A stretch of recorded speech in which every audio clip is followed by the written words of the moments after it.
انور صاحب، بات ہو رہی ہے حملوں کے حوالے سے کہ تہران میں ٹارگٹ کون سے علاقے کیے جا رہے ہیں، تو ہمارے ساتھ موجود ہیں ڈاکٹر مصطفیٰ محمدی صاحب،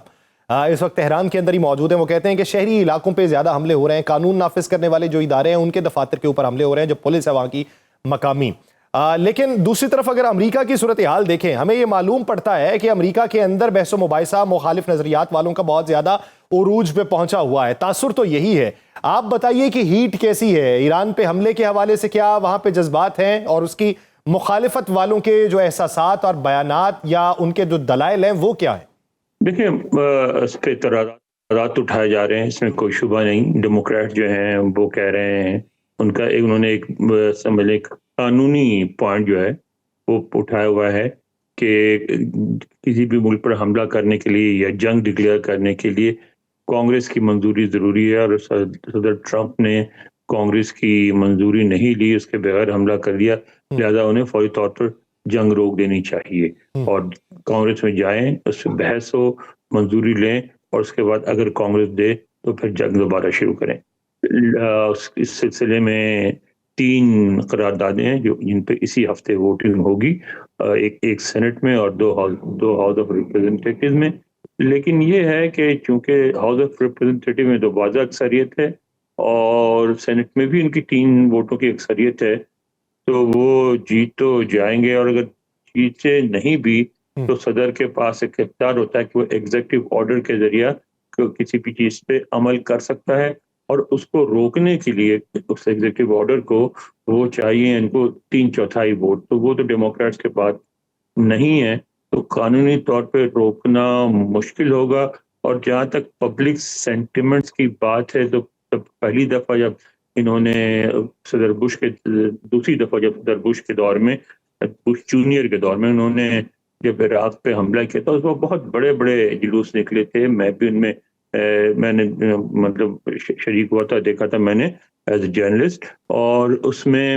3-4 لاکھ لوگ تھے جلوس میں، لیکن اس کا بھی کوئی اثر نہیں ہوا، پھر بھی انہوں نے حملہ کیا۔ اسی طرح افغانستان کے خلاف بھی بہت جلوس نکلے، جلسے ہوئے، بہت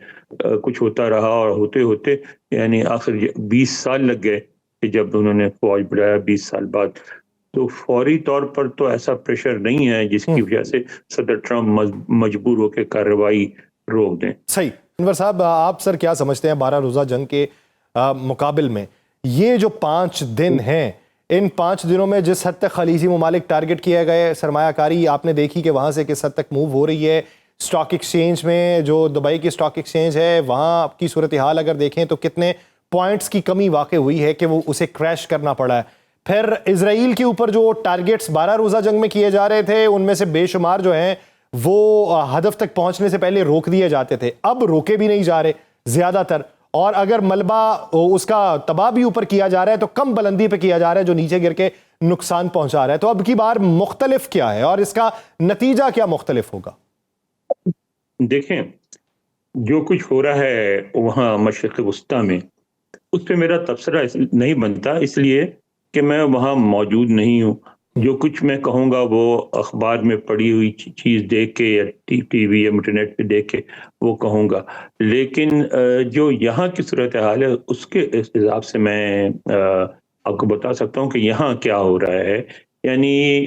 یہاں اس بات پہ شدید تشویش پائی جاتی ہے کہ یہ جنگ جو ہے لمبی ہو جائے گی، ایک، اور دوسرے یہ کہ ان کو اپنے فوجی دستے اتارنے پڑیں گے اگر ان کو اپنا ہدف جو ہے، جو انہوں نے اعلان کیا تھا کہ ان کا ہدف یہ ہے کہ وہاں رجیم چینج ہو، تو وہ اگر حاصل کرنا ہے اس کے لیے ان کو فوجی دستے اتارنے پڑیں گے۔ ان دونوں باتوں کے لیے امریکی قوم تیار نہیں ہے۔ وہ ایک طویل جنگ نہیں چاہتی خواہ مخواہ اتنی دور جا کے، اور نہ وہ یہ چاہتی کہ امریکی دستے وہاں اتارے جائیں۔ رہی بات ہے اسلحے کی یا میزائلوں کی کمی کی، وہ میرا خیال ہے وہ مسئلہ امریکہ کے لیے نہیں ہے، کیونکہ امریکہ خود بناتا ہے اور وہ پوری تیاری سے گئے ہیں۔ تو وہ اس جنگ کو آپ نے دیکھا کہ 20 سال تو افغانستان میں بیٹھے رہے، تو یہاں بھی 1-2 سال تک آرام سے چلا سکتے ہیں کسی نہ کسی طریقے سے، وہ ان کے پاس اس کی استطاعت موجود ہے۔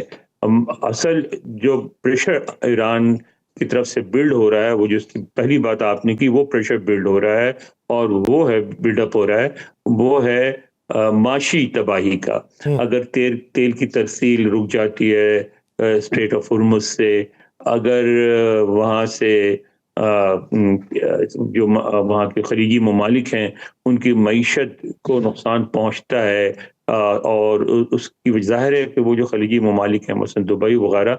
بڑی نازک صورتحال میں ہیں، ہمیشہ سے چھوٹے چھوٹے ممالک ہیں، ان کا سارا دار و مدار دبئی کے پاس تو تیل بھی نہیں ہے، تو ان کا ساری ترقی، سارا دار و مدار جو ہے وہ اس چیز پر ہے کہ وہاں امن رہے. اگر امن نہیں ہوگا تو سارا جو کچھ سجی سجائی جو محفل ہے وہ بکھر جائے ساری گی. بکھر جائے گی. تو اسی اگر وجہ وہ سے یہ پریشر جو ہے وہ ان کی طرف سے زیادہ بلڈ ہو رہا ہے.